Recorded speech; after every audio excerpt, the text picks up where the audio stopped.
Koreans are passionate. When the need and occasion arise, Korean people are very much willing to put heart into and take a part in it. You see it from the red waves of people that filled every inch of squares in the country during 2002 World Cup, or the gathering by millions against the corrupt government through the winter months of 2016 into spring the following year. Many performing artists who had a chance to perform in Korea would testify the sheer energy and sense of participation Korean audience brings in. Really, the passion and innate groupism have been the driving force behind the miraculous economic rise and achievement of functioning democracy of South Korea. But sometimes those great qualities can be misguided too, as in the case of cult, today's topic. As of 2020, about 50% of Koreans self-identify as religious, which is not particularly high or low comparing to most other developed nations. But when Koreans decide to put their heart on something, they do go for it head-on. The Protestant churches in Korea, too, for example, have taken that Korean edge on top of the radical evangelical churches where they are originated from. It's not a coincidence that some of the biggest Protestant churches in the world are located in Korea. Today, we are taking a look at some of the most notorious cases of cult in modern Korean history. They are by all means not the only cults that existed and still exist in Korea, but they definitely show some of the typical characteristics and psychological manipulation tactics of cult religions. From the cult that killed hundreds to the mass hysteria towards the supposed end date of the world. Here are 3 notorious cases of cult from Korea. As always, handpicked, translated, and narrated by a host. Anthony.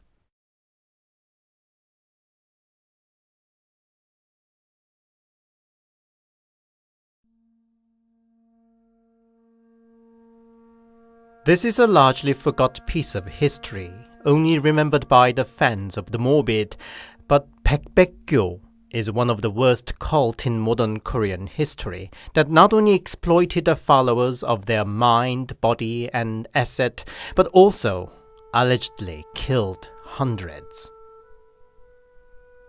Baek-Baek Gyo had its root in Donghak.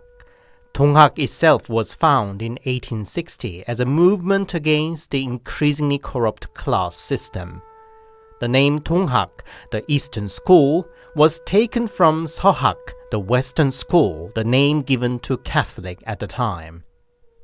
As the name implies, Donghak proudly emphasized taking its root from the local tradition of Buddhism, Confucianism, and Taoism, and had a core value of humanism and equality of all humanity. Understandably, it captured the heart of many suffering ordinary people, and later also played an important role in the early resistance movement against Imperial Japan. But unfortunately, there's always a rotten apple in the crate. A poor peasant and a former follower of Donghak named Jeon Jung-un set up his own heresy in 1900 and called it Baek-Do-Gyo. He claimed that he got to understand the truth during 3 years in the wilderness of Mount Jiri. He, of course, conveniently omitted the fact that he ended up in Mount Jiri because he ran away after committing fraud in his local Donghak organization. He prophesied the end of the world should come in 1904, but the followers of his cult would enjoy an eternal life on the heavenly island off the east coast. Guess he had a talent as a cult leader and enjoyed a debauched life with 60 mistresses. But unlike his claim of being an immortal, he died in 1919 at the age of 51. There was a brief period of conflict between his 3 sons, but eventually the second son, Jeon Yong-hae, succeeded the next leader's role. He rebranded his father's cult as Baek-Baek Gyo. White sect, should I translate it literally?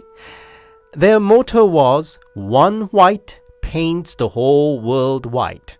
Here, the color white would have meant purity or grace, I guess, and the one white was the leader himself, of course.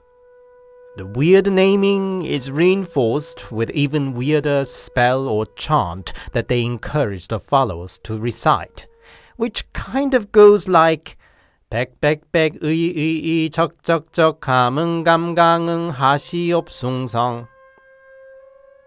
Don't ask me what that means. This one's actually for male adults, and female and kids had their own designated chant too, by the way. And the rest is really very typical of any cult. Chung Yong-hae, the leader, expanded the doomsday vision of his father even further and claimed the West is going to end with fire and the East with water. In this end time of the world, all the other religions have rendered powerless with 1,000 years long corruption, and Baek-Baek Gyo was the only true faith. When waters sweep through the east, the leader shall guide his followers to the shelter up in Mount Kumgang, and after the deluge awaits the eternal life with endless prosperity, and so on. Chung Yong-hae occasionally staged scenes of false miracle, like finding a new gold vein. Of course, he had gold orbs hidden in the spot ahead to demonstrate his power. For this promise of bright future, Chung Yong-hae leached his followers of their asset and their daughters and sisters. Again, a textbook cult move. But the standout atrocity of Baek-Baek Gyo was that they killed people like it was nothing. The leader got bored with one of his many mistresses, or even worse, got pregnant. Kill her together with a baby. A follower daring to question or break away. Kill him. Too many followers in one branch to feed? Kill a few to lessen the burden. They planted loyal spies among the followers to closely watch and report any suspicious behavior. On top of that, family members were isolated to different branches around the country so that they could not know what happened to them and were kept from daring to disobey for the fear of the well-being of their family members. What Chung Yong-hae did well, unlike many other more narcissistic cult leaders, was that he carefully guarded his identity. For the first transitional years, he controlled the organization behind the old managers. Even when he officially became the leader, he didn't leave any photographs and would appear to gatherings and even to his mistresses with his face hidden behind a veil, claiming that an ordinary person would go blind from the sheer qi radiating from his visage. It not only created a mysterious aura about him, but also made it difficult to trace him down.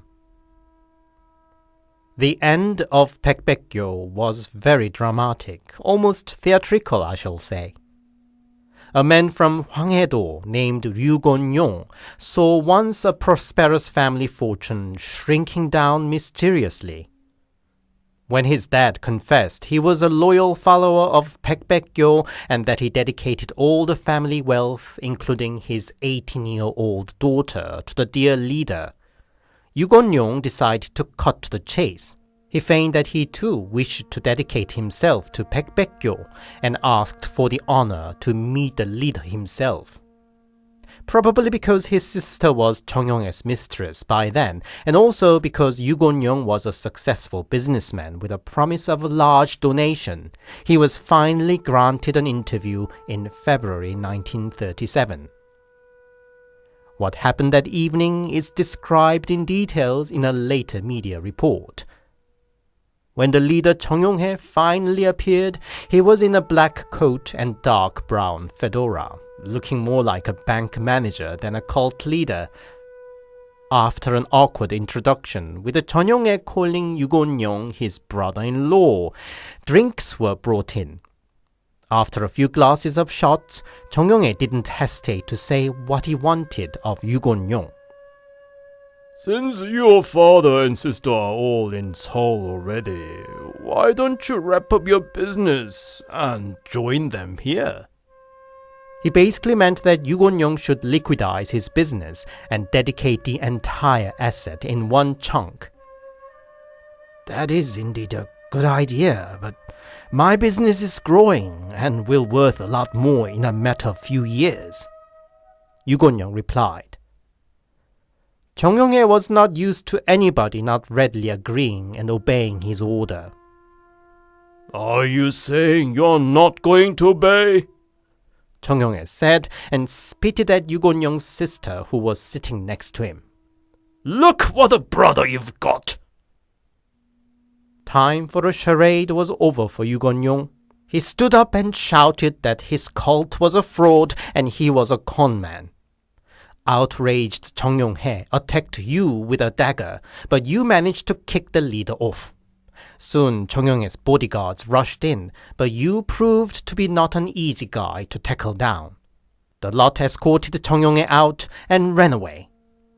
Fearing other cult members chasing him in no time, Yu Gon-yong ran to the local police station and made a report. The upper managerial members were quickly arrested, but the leader Chung Yong-hae himself seemed to have disappeared into the thin air until, on 7th April, a body of a man was found in a pine forest with a stab wound at his throat. In his jacket pockets were the watch that belonged to Chung Yong-hae and not a small amount of cash. But his face was half missing, presumably eaten by a wild animal. The authority concluded Chung Yong-hae had committed suicide based on Chung Yong-hae's 15-year-old son identifying the body as his father, but rumors were rampant that Chung Yong-hae must have staged his own death with somebody else's body. The following 8 months-long investigation found 346 bodies buried around about 20 locations up and down the country. Some bodies were reported to have thrown into rivers, and the actual body count is believed to be over 400. The trial began in March 1940. About 800 people said to have gathered in front of the court to get a seat at the audience, proving how the story became a notorious scandal by then. Of 24 prosecuted people, only one had an elementary level education, and most were illiterate. Some of them said they regretted what they did, but none of them could dare to say the name of Chung Yong-hae downright whenever they had to address the leader. The trial finished only after 4th hearing, sentencing 14 who directly committed murders to death and the rest to 7 to 15 years of imprisonment. Despite it having been the most sensational and widely reported incident, many aspects of Baek-Baek Gyo case is still left unclear. To start with, the account of the interview between Yu Gon-yong and the cult leader Chung Yong-hae sounds a bit too dramatic. Some suspect Yu Gon-yong was planted by the Japanese authority, citing his alleged close association with the authority at the time, and his account should be exaggerated if not entirely fabricated. Imperial Japan was intolerant and nervous about any religious force growing out of control because from the past experience they learned a religious sect could easily become a source of resistance movement. In the same vein, some people also speculate the reported number of victims by Baek-Baek Gyo could have been exaggerated because the Japanese authority wanted to make the crackdown as a cautionary example. What happened to the personnel involved in the cult is also unclear. Beside the obvious question of whether the discovered body was really that of Chung Yong-hae, if the convicted for the atrocity actually met the justice is also unclear. With the fall of Imperial Japan and following political chaos, many convicted prisoners were released and their records were lost. By now, we don't have any first-hand record of the investigation or the trial other than pretty sensational and melodramatic media coverage from the time. As a side note, Baek-Baek Gyo case did leave one particularly morbid legacy. For a long time, it was rumored that the head of Chung Yong-hae was preserved. Apparently, Japanese police used it as a specimen in identifying the characteristics of a typical criminal type. In 2004, television crew that was making a program about Baek-Baek Gyo traced down that the head indeed survived the fall of Japan, Korean War, and 40 years of time, and still remained in the archive of National Forensic Service. The head was eventually cremated in 2011.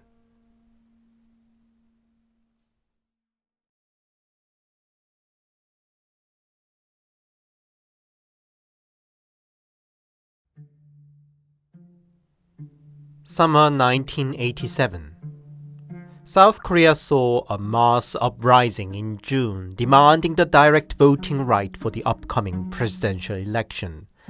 In July, saw one of the worst typhoons that ripped the country through, and in August, the mass suicide of the cult sect called Odeyang, 5 Oceans. The cult leader Park Sun-ja was then a 48-year-old woman. In previous interviews, she mentioned she was miraculously cured from the cancer in 1974, and since then became a devout Christian.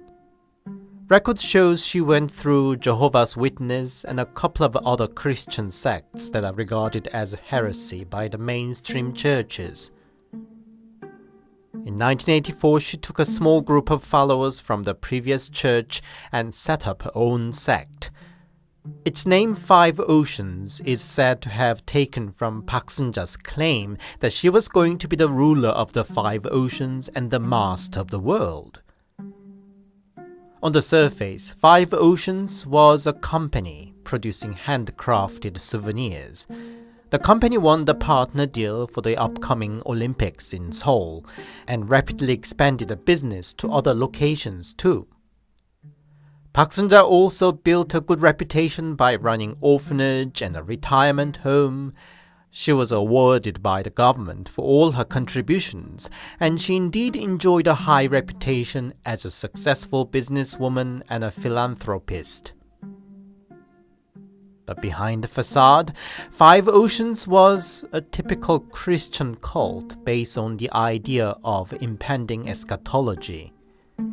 The orphan kids and abandoned elderlies Park Sun-ja proudly showed off in the media as poor souls who found a refuge in her facilities were in truth often the children and elderly parents of her followers, forcefully separated from the family. Her factories were staffed by her followers, basically putting them on a slave labor with no pay. The rule of Park Sun-ja's little empire was brutal and full of gaslighting. Kids were taught that their one true mother was their leader Park Sun-ja, and they would go to hell if they dared to miss their own parents. Once a month, the members were summoned to so-called Time for Repent ceremony, where they were forced to confess their sin in front of all the others. Rather than pardoning the alleged sin, the confessor became the subject of group lynching, which often led to particularly inhumane scenes, because everybody had to participate to the lynching, even if the subject was your own old mother. Such violence sometimes resulted in killing the victim, and several bodies of such victims were later found on the ground of 5 Oceans factory. It's a bit of irony that what brought 5 Oceans down was not the moral corruption or exploitation, but money. Contrary to the successful image, 5 Oceans made very little business.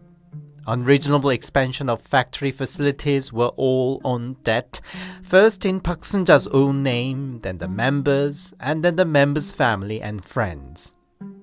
Park Sun-ja could keep it afloat a while, relying on a high reputation and by paying interest on time, But a big business venture in 1986 failed, and the overall debt snowballed to 89 million won, about 2.6 billion Korean won, and nearly 20 million US dollars by today's value, and the show was not anymore manageable.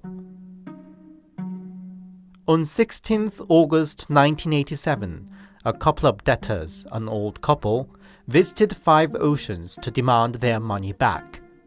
But they were promptly locked up and got lynched for 12 hours by the cult members.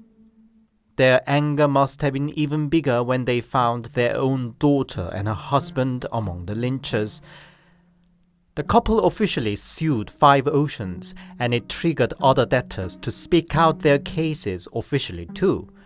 Because Park Sun-ja was already a well-known and a well-regarded local figure, it attracted attention from the medias too.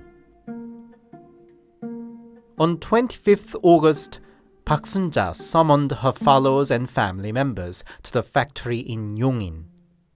She selected 32 out of them to hide together under the loft of the factory's cafeteria building, while ordering the rest to stay hidden in the storage building. On 29th, a staff who was in charge of bringing food to the hiding place in the loft noticed one part of the ceiling panel caved down. When she checked out loft, all 32, including the leader Park Sun-ja and her 3 adult children, were dead. The scene of mass deaths was as bizarre as it was horrifying. On one end of the loft were 19 bodies piled up in 2-3 layers. On the other end were 12 others piled up in similar manner. And the last one, the factory manager named Lee Kyung-soo, was found hanging from the rafter. Initially it was speculated that the people might have been poisoned, but the autopsy showed no sign of poison. The final cause of death was determined to be by strangulation, but showing no sign of resistance or fight against it. Since everybody involved are dead, it is impossible to reconstruct the exact sequence of events, but considering Park Sun-ja's body showed the most advanced level of decomposition, and Lee Kyung-soo's memo to the staff outside, police concluded that Park Sun-ja ordered Lee Kyung-soo to strangle her first, and the rest followed over the following day, until the last one, Lee Kyung-soo, hung himself. It is difficult to imagine the psychology and thought process of such extreme decision, but the cult members were already rendered extremely submissive by Park Sun-ja's years-long grooming and gaslighting. The amount of debt was anything beyond they could handle. The temperature inside the loft in the midsummer heat of South Korea reached 70 Celsius, 158 Fahrenheit.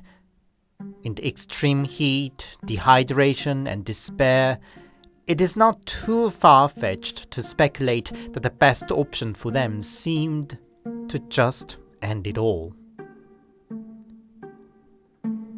Five Oceans tragedy was quickly dubbed as Korean Jonestown incident. It shocked the nation that was already shaken by political turmoils, and inspired various novels, drama series, and investigative programs, and doesn't fail to get mentioned whenever a new cult incident arises.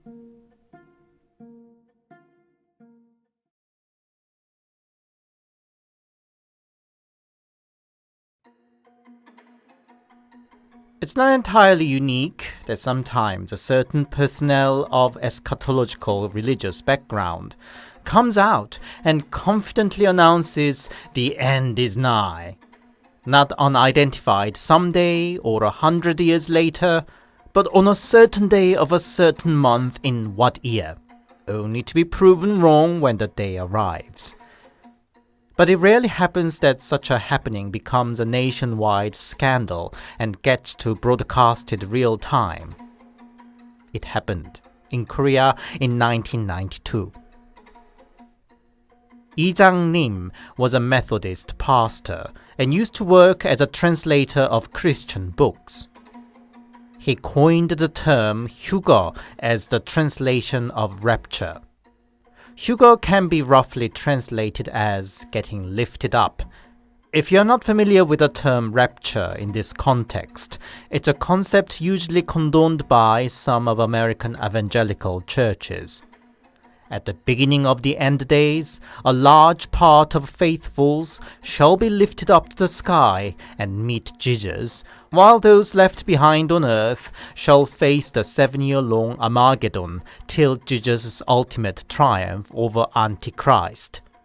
There's an episode of American Dad, the cartoon series, that explains the whole concept much better and more entertainingly than I ever can. If you're interested, I'll leave the link in the description and at the corner of the screen. Anyway, back to the main story. 이장님 started his own church in the late 1980s and named it Dah-mee Mission Church. Dah-mee here is an abbreviation of the impending future.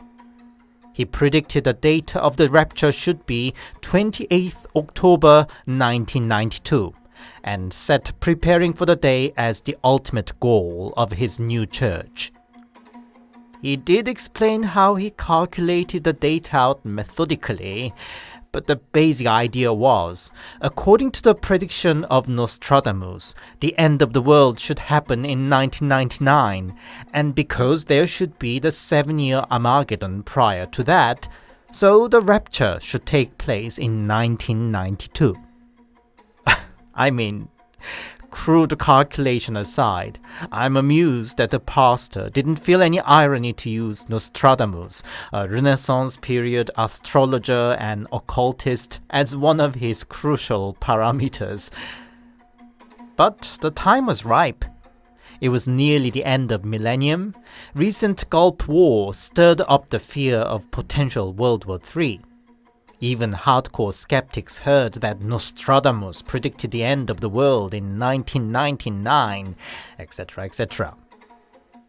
By 1991, 이장님's church and rapture date had stirred up so much commotion that even serious news and investigative programs started reporting about it. Even I, still a little boy growing up in a totally non-religious family, clearly remember the word 휴거, rapture, thrown about from numerous pamphlets the church circulated and growing media attention. Predictably, decisively fatalistic lead of the church had very strong impact to its followers' lives. There are numerous accounts how it led to self-destructive behaviors. Encouraged by their church, many gave up their livelihood and left their family to fully dedicate themselves to propagation of the impending rapture. Many sold off all their assets and donated them to the church. Some passionate teenagers, when they were forbidden to attend the church by their concerned parents, rather chose to end their life. There was even one known case of a pregnant woman who chose to abort, fearing her body getting too heavy for the rapture. All the while, their leader, 이장님, accumulated a huge sum of wealth from their dedicated followers, about 34 million Korean won, in today's value about 75 million, which is equivalent to 5.6 million US dollars. Finally, a month before the rapture day, he said, the authority arrested him for a fraud charge. But that didn't stop his followers to sing and march towards the day of rapture. On the night of 27th October, hundreds and thousands of members gathered in various branches of the church, while their concerned and anxious family members waiting outside. At the headquarters in Seoul, major broadcasters sent their team to report in real time, and police sent officers to control the potential chaos. The followers dressed up in all white and didn't forget to put a name tag on either, so that the left-behinders could identify who was raptured. As the midnight approached, the mood inside the church got, well, literally rapturous. People chanted, prayed, sang, jumped, and cried to oblivion until the clock hit the midnight. And they were still left on earth, still clad in their now sweat-soaked white clothes. Their leader Lee Jang-lim was so dead set with his prediction and previously said the Lord wouldn't miss it by a second. People carried on in hope and prayers for 20 minutes and then 30 minutes. Loud singing and prayers gradually died down. Many just sat on the ground, looking stunned and lost. There was a brief stir with one person shouting, "It's happening!" But it turned out he just saw a moth flying away. Soon a chaotic scene ensued. Some bursted into rage, ripping their Bible and breaking stuffs in the church. A pastor was caught by angry family of the church members and sustained a few punches. Other pastors quietly disappeared with their tails between their legs. Some hung on to their hope, saying it's all God's will, or some even saying the time was supposed to be the Jerusalem time, not Korean time, which runs 7 hours later. But of course, still nothing happened at 7 in the morning. But most left the church, hiding their face from TV cameras.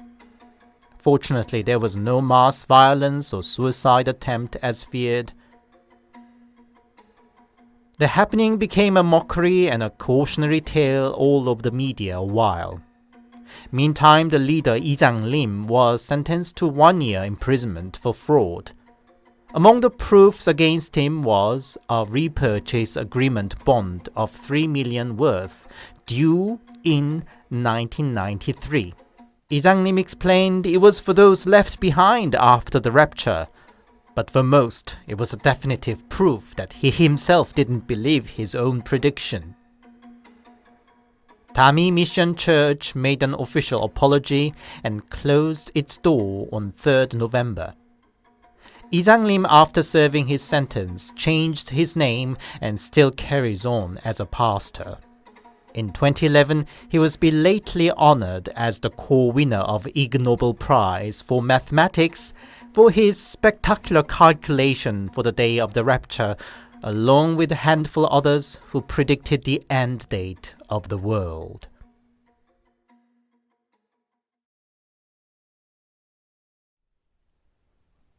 Hi, it's Anthony here, and thank you very much for listening. I hope you enjoyed today's stories, even though they were pretty horrific stories, really. Personally, I'm rather skeptical and just hate to be told what to do, and I don't think I really would be ever particularly religious. But the psychological aspect, both from the cult leader and the followers' point of view, I find fascinating. And in that sense, we'll carry on the cult theme one more week and read a few accounts about the cult people ran into in the wild next week. So stay tuned. If you enjoyed my work, please leave it a like and a comment, and please consider subscribing to my channel. If you'd support me more directly, I also have a Buy Me a Coffee account. The link's in the description. Buy Me a Coffee supporters enjoy an early access to my new video. Thank you. Until next Sunday, stay safe and take care.